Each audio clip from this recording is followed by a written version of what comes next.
தாரு தௌஹீத் அமைப்பினர் வந்து அவங்க கொள்கையில் சரி கிடையாது, சூனியத்துக்கு சக்தி இருக்குன்னு நம்புகிறாங்க அப்படின்னு நாம் சொன்னோம். நான் திரும்ப திரும்ப என்னுடைய வாதங்களை தெளிவாக விளக்குறேன். என்ன சொல்கின்றேன்? சூனியக்காரனுக்கு அல்லாஹ்வை போல் சக்தி இருக்கிறது என்று நம்பினால் மட்டும்தான் ஷிர்க்கு கிடையாது, என்று நம்பினால் மட்டும்தான் ஷிர்க்குன்னு சொல்லக்கூடாது. அல்லாஹ்வுடைய ஒரு பண்பு இருப்பதாக நம்பினாலும் ஷிர்க்கு தான் நம்ம என்ன செய்கிறோம். என்னுடைய வாதங்களை தெளிவாக எடுத்து வைக்கிறேன். நீங்கள் எடுத்து என்ன செய்யலாம், வீடியோ எடுத்து போட்டு பார்க்கலாம். அப்போ நாங்கள் எல்லா சக்தி இருக்கமா அவங்க நம்புகிறாங்க அப்படி நான் சொன்னதாக வாதிக்கிறாரு. நான் அப்படி வாதம் வைக்கலை. அல்லாஹ்வுடைய ஒரு பண்பு இருப்பதாக நம்பினாலும் ஷிர்க்கு தான் சொல்லுவேன். நானே மறுத்த பிறகு திரும்ப திரும்ப அப்படி தான் சொன்னீங்கிறது சரி கிடையாது. என்னுடைய வாதம் என்ன வாதம்? அல்லாஹ்வுடைய பண்பு ஒரு பண்பு இருப்பதாக நம்பினாலும் அது ஷிர்க்கு தான் சொல்கிறேன். அது நிறைய சான்று நான் எடுத்து வைத்தேன். அவன் சொல்கிறாரு 2:102 வசனத்தை நம்புற ஷிர்க்கு அப்படின்னு நான் சொன்னேம்மா. அப்படி நான் எங்கே சொன்னேன்?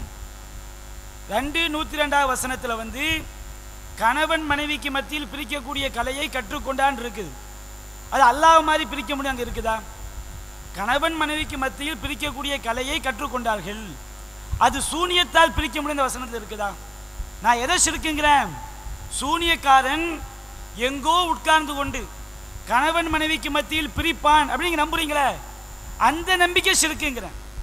ஹதீஸில் வருது, ஒருவர் அடக்கம் செஞ்சுட்டு திரும்பி போகும்போது இறந்து போன மையத்து செருப்போசையை கேட்கும்னு ஹதீஸில் வருது.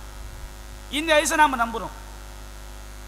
தர்கா வழிபாடு உள்ளவன் சொல்கிறான் செருப்போசை கேட்குதுல, அதனால் அவுலியாக்கு எல்லாம் கேட்குங்கிறான். இப்படி சொல்ல ஷிர்க்குடாங்கிறோம். எல்லாம் கேட்கும் நம்புகிறாங்களா இல்லையா? அது ஷிர்க்கு. அப்போ சூனியத்தின் மூலமாக பிரிக்க முடியாது வசனத்தில் வருது. கணவன் மனைவிக்கு மத்தியில் பிரிக்கக்கூடிய கலையை கற்றுக்கொண்டாங்கன்னு இருக்குது. அது அல்லாஹ் மாதிரி பிரிக்க முடியும் அங்கே இருக்குதா? அவங்க ஒரு கலையை கற்றுக்கிட்டாங்க, கணவன் மனைவிக்கு பிரிக்கக்கூடிய கலை. அது அல்லாஹ் மாதிரி சக்தி கிடையாது. நீங்கள் எப்படி நம்புறீங்க? சூனியக்காரன் எங்கோ உட்கார்ந்துக்கிட்டு எந்த தொடர்பும் இல்லாமல் அல்லாஹ் மாதிரி பிரிப்பான்னு நம்புறீங்க கணவன் மனைவிக்கு மத்தியில். நீங்கள் என்னுடைய முடியை பிடுங்க முடியும், என்கிட்ட என்னுடைய முடியை பிடுங்க வச்சுக்கிறீங்க, அந்த சக்தி உங்களுக்கு இருக்குது. அங்கே உட்காந்து என் முடியை பிடுங்க நம்புறீங்க வச்சுக்கிறீங்க, இது ஷிர்க்குங்கிற. அப்போ நாங்கள் சொல்லக்கூடிய அந்த அளவுகோலை குர்ஆன் ஹதீஸ் அடிப்படையில் சொல்லக்கூடிய விஷயத்தை தெளிவான செய்ய வேண்டும், புரிந்து கொள்ள வேண்டும். அப்போ 2:102 வசனத்தை நாங்கள் நம்பத்தான் செய்கிறோம். இன்னும் நான் ஒரு கேள்வி கேட்டேன். என்ன கேள்வி? அங்கே இருக்கக்கூடியவங்களுக்கு மத்தியிலேயே கருத்து வேறுபாடு இருக்குன்னு நான் நினைக்கிறேன். அதில் சூனியத்தின் மூலமாக அல்லாஹ்வை போன்று எதுவும் செய்ய முடியாது, கணவன் மனைவிக்கு மத்தியில் பிரிவினை உண்டாக்க முடியாது என்ற கருத்துடையவங்க இருக்கிறாங்க. அப்படி நம்புகிற ஷிர்க்குடைய இருக்காங்க நான் நினைக்கிறேன். அவங்க கருத்தை சொல்லணும். உங்கள் கருத்தில் ஒரு ஆள் ஷிர்க்கு நம்புகிறாரு, ஒரு ஆள் ஷிர்க்கில் நம்புகிறாரு. இந்த மாதிரி ஒரு விஷயத்துக்காண்டி மட்டும் கொள்கையேற்றவங்க மொத்தமாக சேர்க்குறீங்க பாருங்க. இதுதான் கொள்கையேற்ற தன்மை. நாங்கள் என்ன செய்கிறோம்? வாதிக்கிறோம். அடுத்து இந்த சலாம் பிரச்சனை சொன்னார், அதுக்கு நாங்கள் பின்னாடி பதில் சொல்கிறோம். நிறைய பதில் சொன்ன பிறகும் வேஸ்ட்டு சலாம், இப்போ அது 2 கொள்கைங்கிறாங்க. மக்களுக்கு தெரியும், தெளிவாக என்ன செஞ்சுருக்கு, ரெக்கார்ட் ஆகிருக்கு. அடுத்தடுத்த வாதங்கள் என்ன செய்வாங்க, சகோதரர் எடுத்து வைப்பாங்க.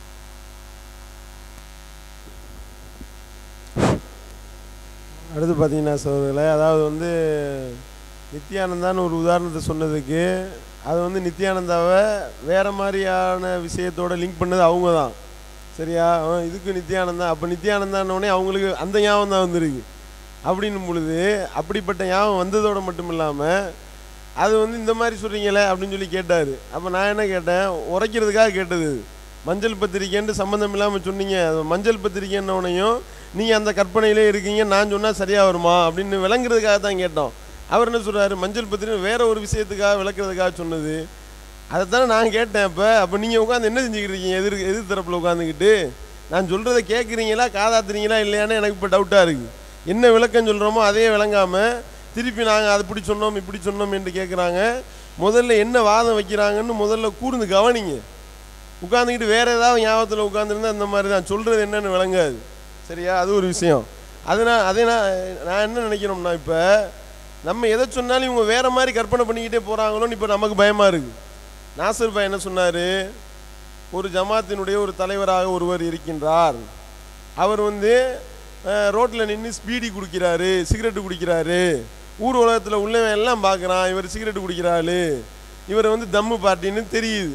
இப்போ வந்து இதை நம்ம ஊர்வலத்தில் சொல்லும் பொழுது இதுக்கு ஆதாரம் காட்ட முடியுமான்னு ஒருத்தவர் கேட்டால் அது எப்படி சரியாக வராதோ அந்த மாதிரி நீங்கள் சிறுக்கில் இருக்கிறீங்க, இதை வந்து பிரச்சாரம் பண்ணுறதுக்கு அனுமதிக்கிறீங்க, அதை கொள்கையாக வச்சுக்கிட்டு தெரியுறீங்க அப்படின்னும் பொழுது இதுக்கு போய் ஆதாரம் கேட்கலாமான்ட்டு இப்படி ஒரு உதாரணத்தை சொல்லி கேட்டாரா?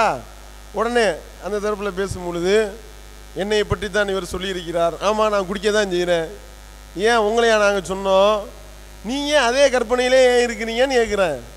அப்போ வந்து சொல்கிறதெல்லாம் இப்படி ஒன்று நடக்க ஒன்று விளங்கிக்கிட்டு என்னத்தையாவது நம்ம என்ன விளக்கம் சொல்கிறோமோ அதை விளங்காமல் இந்த மாதிரி சிகரெட்டு பிடிக்கிறார் ஒருத்தவர் தலைவராக இருக்கிறாருன்னு சொல்லி ஒரு உதாரணத்திற்கு ஒருவர் இப்படி இருந்தால்னு சொன்னால் நான் தான் குடிச்சிக்கிட்டு தான் இருக்கிறேன் எப்படின்னு உங்களை யார் சொல்ல சொன்னா? இப்போ உங்களை பற்றி யார் சொன்னது? அப்போ நீங்கள் இப்படி ஒன்று கிடக்க ஒன்று விளங்குறீங்க அப்படின்றத வந்து இப்படி வந்து சொல்கிறக்கூடிய விஷயங்களை வந்து சரியாக முதல்ல ஒழுங்காக காதாத்துங்க. அடுத்து என்னென்னா அந்த மாதிரி வந்து டி ராஜேந்திரனை ஏற்றுனீங்க, தேவநாதனை ஏற்றுனீங்கன்னு கேட்டார். கேட்டு அப்புறம் விளக்கம் கொடுக்குறாரு. அதான் கொள்கை கட்டு போயிருக்கிறீர்கள், நீங்கள் தான் கொள்கை கட்டவர்கள் அப்படின்னு சொன்னார். சொல்லிவிட்டு அடுத்த அமர்வுலையே அவர் சொன்னதை அவரே மறந்துட்டார். என்ன சொல்கிறாரு? அப்படி ஏற்றலாம், யார் ஏற்ற வேணாம்னு சொன்னால் ஏற்றலாம், தாராளமாக ஏற்றலாம், அப்படிப்பட்டவர்களெல்லாம் ஏற்றலாம் என்பதுதான் எங்களுடைய கொள்கை அப்படின்னு வேற சொல்கிறீங்க. அப்புறம் எங்கள்கிட்ட கேள்வி கேட்குறீங்க, அதுக்கு விளக்கம் சொல்லுவோம், பின்னாடி விளக்கம் சொல்லுவோம், எல்லாத்துக்கும் சொல்கிறோம், அதுக்கு விளக்கம் சொல்லுவோம். அதுக்கு கேள்வி கேட்டால் அதுக்கு பதில் சொன்னீங்களா? உங்கள்கிட்ட உள்ள ஒரு ஆள் தான் உங்கள் ஆள் தான் அவர்கிட்ட பங்காளியாக வச்சுருந்தார், அவர்கிட்ட கேளுங்க அவர் விளக்கம் சொல்லுவார்னா அவரே அந்த கேள்வி கேட்குறாரு. திரும்பி இப்படி கேட்குற இதுக்கு பதில் சொல்லவில்லைன்னு அவங்கள தான் பதில் சொல்லியிருக்கிறோம். நீங்கள் சொல்லணும் முதல்ல பதில், அதுலேருந்து உங்களுக்கு பதில் கொடுப்போம். ஆனால் நீங்கள் என்ன செய்கிறீங்க? அதையே திருப்பி கேள்வியாக கேட்குறத பார்க்குறோம். அப்போது வந்து பிற மதத்தவரை ஏற்றலாம் என்பது தான் எங்களுடைய கொள்கை என்று ஒப்புக்கொண்டு விட்டீர்கள். ஒப்புக்கொண்ட ஒரு விஷயத்தை இப்போ உதாரணத்துக்கு ஒரு உபச்சாரம் பண்ணுறதே ஒருத்தனுடைய கொள்கையாக இருக்குன்னு வைங்களேன். உபச்சாரம் பண்ணுறவன் வந்துக்கிட்டு அடுத்த ஆள் உபச்சாரம் பண்ணலாமா, உபச்சாரம் பண்ணலான்றது தான் என்னுடைய கொள்கை, ஆனால் நீ ஏன் உபச்சாரம் பண்ணு கேட்கலாமா? அதான் உங்கள் கொள்கைன்னு ஒத்துக்கிட்டு போயிட்டீங்களே, அப்புறம் எப்படி நீங்கள் அந்த கேள்வியை கேட்கலாம் எங்கள்கிட்ட? நாங்கள் வைத்த வாதத்தின் அடிப்படையில் அது தவறு என்பதை நாங்கள் வந்து எப்படின்றத உங்களுக்கு விளக்குவோம். நாங்கள் வந்து எங்களுடைய நிலைப்பாடில் நாங்கள் என்ன செஞ்சோம், இது செஞ்சது சரியாக தவிர நாங்கள் விளக்குவோம். ஆனால் நீங்கள் உங்களுடைய கொள்கையின் பிரகாரம் இது கூடும் என்பதை ஒப்புக்கொண்டு விட்டீர்கள். அப்போ நீங்கள் கொள்கை கேட்டாலும் நீங்களே ஒத்துக்கிட்டீங்களா அப்படின்றத அவளை நோக்கி கேள்வியாக வைக்கணும். அன்பிற்குரிய சகோதரர்களே, தாரூத் தௌஹீத் அமைப்பினர் வந்து கொள்கையற்றவர்கள், வழிகேட்டில் இருக்கிறாங்க என்பதற்கு நிறைய சான்றுகள் எடுத்து வச்சோம். அடுத்த சான்று, தாரூத் தௌஹீத் அமைப்பு நபிகள் நாயகத்துக்கு சூனியம் வைக்கப்பட்டதான் நம்புது. குர்ஆனில் அல்லாஹ் சொல்லி காட்டுகின்றான், இது யகூலுல் லாலிமூன இன் தத்தபிஊன இல்லா ரஜுலம் மஸ்ஹூரா, அநியாயக்காரர்கள் சொல்வார்கள் நீங்கள் சூனியம் வைக்கப்பட்ட மனிதரைத்தான் பின்பற்றுகிறீர்கள் என்று. அப்போ நபிகள் நாயகத்துக்கு சூனியம் வைக்கப்பட்டதா நம்புகிறவங்க வந்து அநியாயக்காரன் என்று திருமறை குர்ஆன் செய்து சொல்லி காட்டுது. அப்போ தாரூத் தௌஹீத் அமைப்பு வந்து இதுக்கு ஆதாரம் கேட்க மாட்டாங்கன்னு நினைக்கிறேன். அவங்களே சொன்னாங்க நபிகள் நாயகத்து சூனியத்தால் பாதிக்கப்பட்டாங்க. இன்னும் இலங்கையிலேருந்து இறக்குமதி பண்ணி நிறைய அப்துல் ஹமீது ஷரஈ வேறு என்ன முர்சி கிறிஸ்டிலாம் இறக்குமதி பண்ணி இதைத்தான் நிறைய பேச வச்சாங்க, நபிகள் நாயகத்துக்கு சூனியம் வைக்கப்பட்டாங்கன்னு சொல்லி. இப்போ நாங்கள் சொல்கிறோம் திருமறை குர்ஆன் அடிப்படையில் தாரூத் தௌஹீத் அமைப்பு தெளிவான வழிகேட்டில் இருக்குது, கொள்கையற்ற கூட்டம். அல்லாஹ் சொல்லி காட்டுறான் நபிகள் நாயகத்துக்கு சூனியம் வைக்கப்பட்டதாக சொன்னவங்க அநியாயக்காரங்க. இப்போ தாரூத் தௌஹீத் அமைப்பு நபிகள் நாயகத்துக்கு சூனியம் வைக்கப்பட்டதாக நம்புகிறது. எனவே இவர்கள் கொள்கையற்றவர்கள், அல்லாஹ்வுடைய பரு அநியாயக்காரர்கள். இன்னும் அல்லாஹ் சொல்கிறான், முதல்ல நாம் சொல்லி காட்டின வசனம் 17வது அத்தியாயத்தில் 47வது 8வது வசனம், அதுபோன்று 25வது அத்தியாயத்தில் அல்லாஹ் சொல்லி காட்டுகின்றான், வகாலல் லாலிமூன், அநியாயக்காரர்கள் சொல்கிறார்கள், இன் தத்தபிஊன இல்லா ரஜுலம் மஸ்ஹூரா, மூமின்களை பார்த்து சஹாபாக்களை பார்த்து சொல்கிறாங்க நீங்கள் சூனியம் வைக்கப்பட்ட மனிதரைத்தான் பின்பற்றுகிறீர்கள் என்று அநியாயக்காரன் சொன்னான். உள்ளூர் கைஃபல் அரபூலக்கல் அம்சால், நபியை பாருங்கள் உமக்கு எப்படியெல்லாம் உதாரணம் சொல்கிறார்கள். ஃபலல்லு, அவர்கள் வழிகேட்டில் போய்விட்டார்கள். ஃபலா யஸ்தத்தியூன சபீலா, அவர்கள் நேர்வழி பெறவே மாட்டார்கள் என்று அல்லாஹ் சொல்லி காட்டுறான். நபிகள் நாயகத்துக்கு சூனியம் வைக்கப்பட்டதாக சொல்லக்கூடியவர்கள் வழிகேட்டில் போய்விட்டார்கள், நேர்வழி பெறவே மாட்டார்கள் என்று அல்லாஹ் சொன்ன பிறகு அதே கொள்கையை தாரூத் தௌஹீத் சொல்கிறாங்க. நபிகள் நாயகம் ஸல்லல்லாஹு அலைஹி வஸல்லம் அவங்களுக்கு வந்து சூனியம் வைக்கப்பட்டுள்ளது, அவங்க சூனியத்தால் பாதிக்கப்பட்டிருக்காங்க. அப்போ நாங்கள் தெளிவாக நிலைநாட்டுறோம். இன்றைக்கு உள்ள இந்த தாரூத் தௌஹீத் அமைப்பினர் 84 சூனியம் பொய்ன்னு அவங்க பேசியிருக்கலாம், 2004 அவங்க ஷிர்கில் விழுந்திருக்கிறாங்க.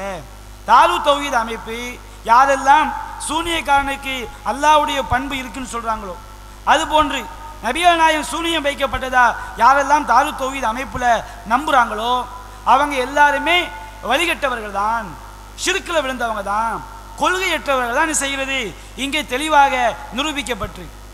அன்பார்ந்த சகோதரர்களே, சூனியம் தொடர்பான நம்முடைய கருத்துக்களை உங்களுக்கு மத்தியில் எடுத்துரைக்கும் போது மாற்று கருத்தில் உள்ளவங்க சொல்கிறாங்க இது ஒரு மாவு அரைச்சிக்கிட்டு இருக்கிறாங்க என்று ஒரு கொச்சையான உதாரணத்தை கற்பிக்கிறார்கள்.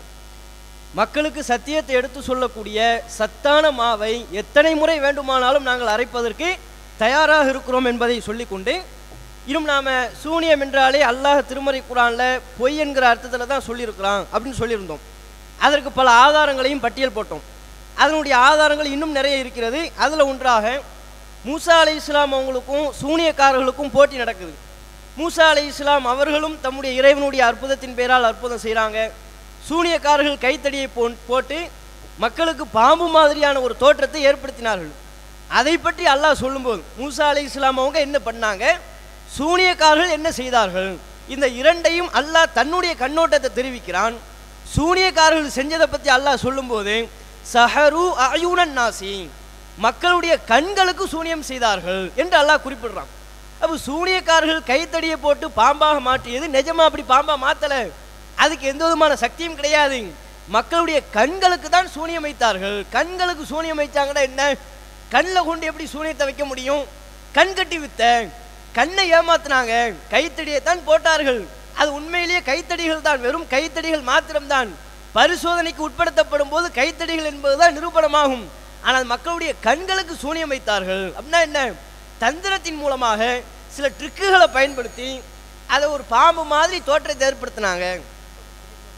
அஸ்ஸலாமு அலைக்கும் சகோதரர்களே, இதை பார்க்கக்கூடிய கண்ணியத்திற்குரியவர்களை நான் தெளிவாக சொல்கிறேன்.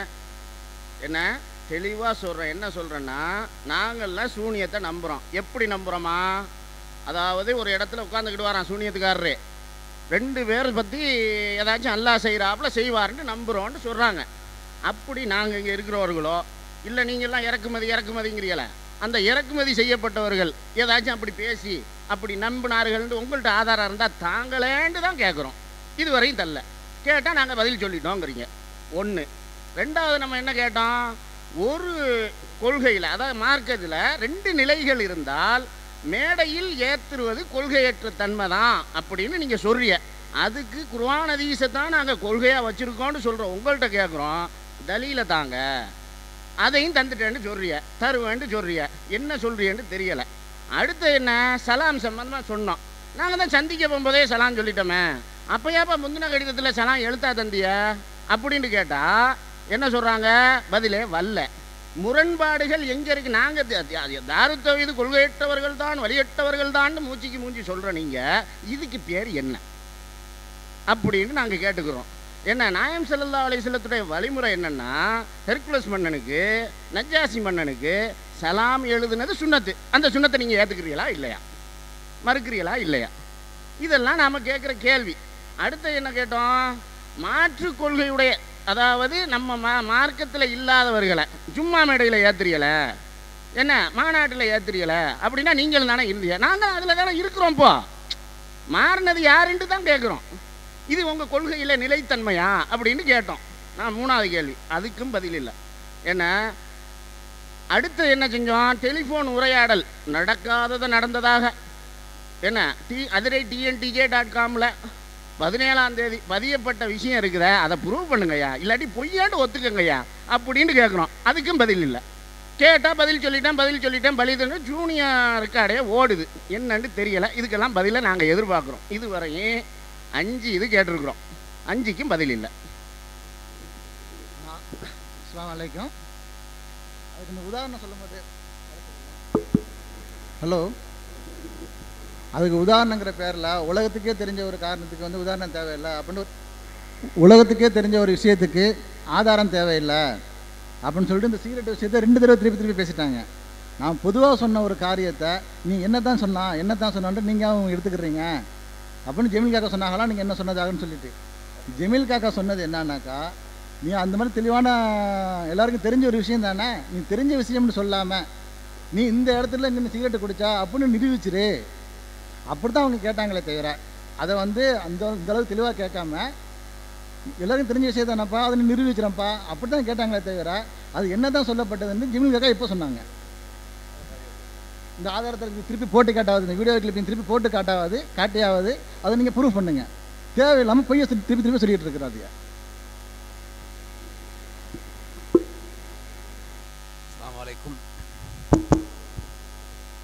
அஸ்ஸலாமு அலைக்கும். அன்பான சகோதரர்களே, 4 நாட்களுக்கு இவ்வளோ பொருளாதார செலவில் எல்லாரையும் கூப்பிட்டு உட்கார வச்சு நேரத்தை செலவழிச்சுக்கிட்டு இவ்வளோ ஏற்பாடுகளை செஞ்சுக்கிட்டு இருக்கிறோமே, ஒரே விஷயந்தானே போட்டு அரைச்சிக்கிட்டு இருக்கிறோம். அவங்க வேறு விஷயங்கள் கேட்குறாங்களே அப்படிங்கிற சிந்தனை கொஞ்சம் கூட இல்லை பாருங்கள். இப்படியெல்லாம் உட்காந்து 4 நாள் உள்ள நேரம் நம்ம எல்லோரும் உட்காந்து நேரத்தை பார்க்கணுமா? பிஜியோட வந்து 10 கேசட்டு 10 சிடி கொண்டு வந்து போட்டு கேட்டுக்கிட்டு இருந்தால் போதும். அதையே தான் இப்போ பேசிகிட்டு இருக்கிறாங்க. ஜூனியம் இதே ஜூனியம் தான். அது தனியாக பேசுவோம். நீங்கள் என்ன முன்னுரையிலே சொன்னார், மாவட்ட தாய் என்ன சொன்னார்னு சொன்னால், இவங்க 2 கருத்து உள்ளவங்களை கொண்டு வந்து வைக்கிறாங்க, அதனால கொள்கையற்றவர்கள் அப்படின்னு தான் டெஃபினிஷனே கொடுத்தாரு. அந்த டெஃபினிஷன் என்ன டெஃபினிஷன்? அவங்க சைட்டில் உள்ள டெஃபினிஷன், அதை தான் டெஃபினிஷனாக வச்சார். அந்த நான் வந்து இந்த மாவு அரைக்கிறத வந்து ஒரு மாதிரியாக சொன்னாங்கல்ல, இது வந்து நானாக சொல்கிறது இல்லை, நண்பர் ஹலீல் ரசூல் எனக்கு கற்றுக் கொடுத்தாரு. எங்களோட இதை தர்க்கம் பண்ண வந்தால் ஒரு நாள் கூட நிற்க மாட்டாங்க, அரைச்சமாகவே அரைப்பாங்க. அப்படி தான் எல்லோரும் எங்கள்ட எக்ஸ்பீரியன்ஸில் அப்படின்னு சொன்னார். அவர் கற்றுக் கொடுத்தது தான் நான் சொன்னேன். நானாக ஒன்றும் தனியாக சொல்லலை, என் வாயிலேருந்து என்னுடைய சுய புத்தியிலேருந்து வரலை. அது அவர்கிட்ட கற்றுக்கிட்டு என்கிட்ட வந்துச்சு. ஹைர். அடுத்ததாக பிளாக் போஸ்ட் 25 அதில் வந்து சகோதரர் பக்கீர் முகமது என்கிட்ட டெலிஃபோன் பண்ண விஷயத்தையெல்லாம் நான் உங்கள்கிட்ட கேட்டு அதை உறுதிப்படுத்துங்க, சான்றுகள் கொடுங்க, உண்மையை நிரூபிங்கன்னு சொன்னேன். இது வரைக்கும் நிரூபிக்கலை. அதில் கீழே என்ன போகிறான்டா, என்ன கற்பனையிலே ஊறிக்கிட்டு இருக்கிறாங்கன்னு சொல்கிறாங்கல்ல, இவன் கற்பனையாக ஒன்று சொல்லிக்கிடுவாங்க, உன்னோட நம்பிக்கை தான் அப்படின்னு அவங்களா கற்பனை பண்ணிக்கிடுவாங்க. நீ அப்படி சொல்லியிருப்பா அப்படின்னு கற்பனை பண்ணிக்கிடுவாங்க. அவர்கிட்ட போய் இதைத்தான் நீ சொல்லியிருப்ப அப்படின்னு கற்பனை பண்ணிக்கிடுவாங்க. இதைத்தான் எழுதுவாங்க, பேசுவாங்க. அதுக்கு உதாரணம் திரும்ப வச்சத்தை திரும்ப எடுத்துக்கிட்டேன். தாரு தௌஹீத் செயலாளர் ஜமீல் காக்கா அவர்கள் இந்த செய்தியை கண்டிப்பாக மறுக்க மாட்டார்கள், அவரா சொல்கிறாரு. யாரு? பக்கீர் முகமது அவரா சொல்கிறாரு, மறுக்க மாட்டார்கள். அது சொல்றதோட ஓட்டல. இந்த தகவலை யார் டெலிஃபோன், நாங்கள் 2 பேரும் பேசிக்கிட்டதை, நான் அவருக்கு டெலிஃபோன் பண்ணி பேசிக்கிட்டதை, இந்த தகவலை தாரு தௌஹீதின் பொருளாளர் மீடியா மேஜிக் நிஜாமிடம் ஜமீல் காக்கா மறுத்து இருக்க வாய்ப்பு இல்லை, அவரா சொல்கிறாரு. நான் செய்யறத அவர் சொல்லிக்கிட்டு இருக்கிறாரு. கற்பனை, அவ்வளோ கற்பனை. இவற்றையெல்லாம் தெரிந்தே நிஜாமுதீன் தனது கைமத்தனத்தை காட்டியுள்ளார். அவர் கைமத்தனத்தை காட்டுறாராம். இதெல்லாம் தெரிஞ்சுக்கிட்டேன், இதெல்லாம் சொல்லி தான் உண்மை வந்து விட்டது, பொய் அழிந்து விட்டது அப்படின்னு சொல்லிட்டு போட்டிருக்கிறாங்க. ஹைர். அடுத்ததாக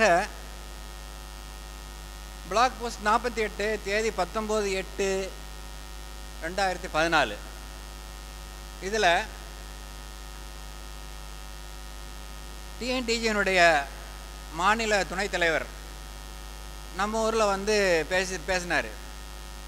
அதனுடைய அது கிளிப் வேணாலும் யார் வேணாலும் போட்டுக்கலாம், கிளிப் போட்டாக்க டைம் எழுதிட்டு போயிருங்கிறதுக்காக நான் சுருக்கமாக சொல்லிடுறேன் அவர் என்ன சொன்னார்ன்ட்டு. அந்த போஸ்டர் வந்துச்சுல, மல்டி கலர் போஸ்டர், அந்த போஸ்டரை பார்த்து பல பேருக்கு மனநோய் முத்தி போயிருச்சான். அவர் சொல்கிறாரு, இந்த அறைகோல் போஸ்டரை பார்த்து விட்டு பல பேருக்கு வந்து மனநோய் முத்தி போய் கடிதமாக வரிசையாக வருதான். கடிதம் எழுதுகிறவங்கலாம் வந்து மனநோய் முத்தி போனவங்களாம். இதை முதல்ல வந்து அவர் ப்ரூஃப் பண்ணணும், கடிதம் எழுதுறவங்கலாம் மனநோய் முத்தி போனவன்ட்டு. நான் விவாதம் பண்ண போகிறேன், விவாதத்துக்கு தயார், என்னுடைய விவாதத்துக்கு தயாரா அப்படிலாம் சொல்லி 2 கடிதம் வந்திருக்குது. ஒன்று வந்து அதிரை தாரு தௌஹீத் தான், ஆட்கள் இருந்தால் குறித்து கொள்ளுங்கள்னு சொல்கிறாரு. ஆட்கள் பேர் இருக்கிறாங்களா இல்லையான்ட்டு அவருக்கு தெரியல. அதிரை தாரு தௌஹீத் அவங்க வந்து இந்த மாதிரி வந்து அதில் ஜமீல் என்பவர் பொறுப்பாளர், அவர் செயலாளர்னு போட்டு கடிதம் எழுதியிருக்காரு. அவங்கள வந்து கொள்கையற்றவர்கள் என்று விமர்சனம் பண்ணோம்.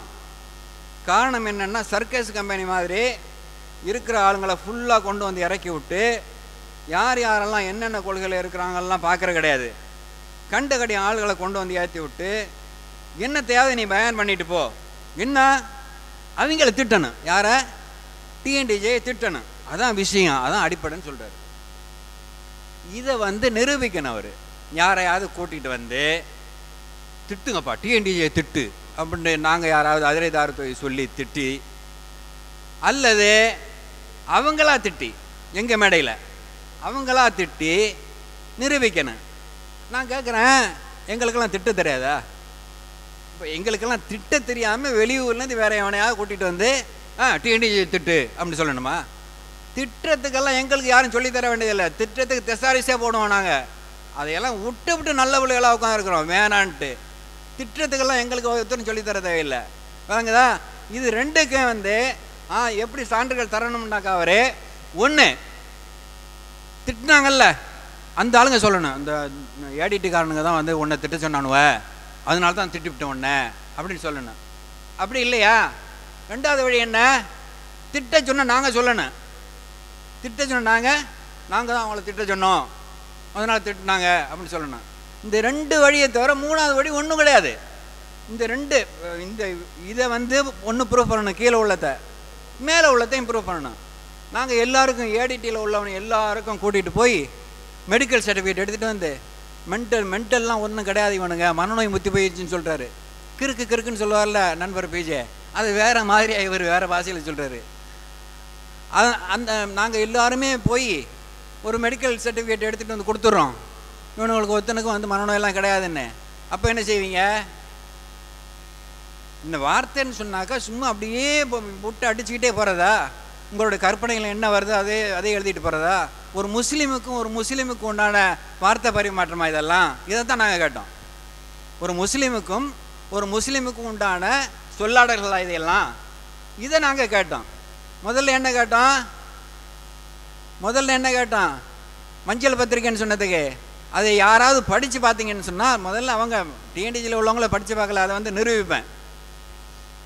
படித்து பார்த்தீங்கன்னு சொன்னால் மஞ்சள் பத்திரிக்கை லெவலில் இருக்குது. அது இப்போ வேணாலும் படித்து பார்க்கலாம், இன்னும் இருக்குது. அந்த பிளாக் ஸ்பாட்டில் உள்ள செய்திகள்லாம், பிளாக் போஸ்ட் எல்லாம் இன்னும் இருக்குது. நான் சொல்லக்கூடிய அட்ரஸில் வரக்கூடியதெல்லாம் படித்து பார்த்தீங்கன்னா, ஒரு முஸ்லீமுக்கும் இன்னொரு முஸ்லீமுக்கும் உண்டான உரையாடல்களாக இதெல்லாம், ஒரு முஸ்லீமை பார்த்து இன்னொரு முஸ்லீம் பேசக்கூடிய வார்த்தைகளாக இதெல்லாம் அப்படின்னு நடுநிலையாக இருக்கிறாங்க பாருங்க. அவங்க சிந்திப்பாங்க. சிந்திக்காத தன்மையை விட்டுட்டவங்க, அடகு வச்சுட்டவங்க, மூளை இல்லாதவங்க, மழுங்கி போனவங்க, தக்லீது செய்யக்கூடியவர்கள் சிந்திக்க மாட்டாங்க. இப்போ நாங்கள் என்ன சொல்கிறோம்னு சொன்னால், நாங்கள் எல்லாரும் யார் சொல்கிறத வேணாலும் கேட்போம். எதன் அடிப்படையில்? அல்லாஹ்வுடைய குர்ஆனுடைய அடிப்படையில் கேட்போம். நாங்கள் நல்லதை எடுத்துக்கிடுவோம், கெட்டது இருந்தால் விட்டுருவோம். இதைத்தான் நாங்கள் சொல்கிறோம். இதை செஞ்சால் தான் ஒரு முஸ்லீம் தக்லீது இல்லாமல் வாழ்க்கையை கொண்டு போக முடியும். எந்த ஒரு மனுஷனையே கண்ணை மூடிக்கிட்டு அவர் சொல்கிறதெல்லாம் கரெக்டு, நேற்று சொன்னாலும் கரெக்டு, நேற்று சொன்ன விளக்கமெல்லாம் வருதில்ல, ஆமாம் கரெக்டு தான். இன்னைக்கு நேற்று நான் தப்பாக சொல்லிவிட்டேன், இன்னைக்கு எந்தெந்த மாதிரி விளக்கம் இதெல்லாம் சரிதான், ஆமாம் இதெல்லாம் சரிதான். அது இன்னையோட முடியாத. இன்னைக்கு இன்னைக்கு சொன்னதில் தப்பு இருக்குன்னு சொன்னால் நாளைக்கு திருத்துவாங்க. இன்னை வரைக்கும் பெர்மனண்டா கொள்கை இல்லை. நாளைக்கு தப்பு வந்தால் நாளைக்கும் திருத்துவாங்க. ஆமாம் நாளைக்கு திருத்துறதும் தப்பு தான், நாளைக்கு திருத்தத்தையும் தப்புன்னு சொல்லக்கூடிய தக்லீது கூட்டங்கள் உருவாக்கிட்டு வர்றதுனால தான் நாங்கள் இந்த முடிவு எடுத்துருக்கோம். குர்ஆனுடைய அடிப்படையில் வாழக்கூடிய முடிவு எடுத்துருக்கோம்.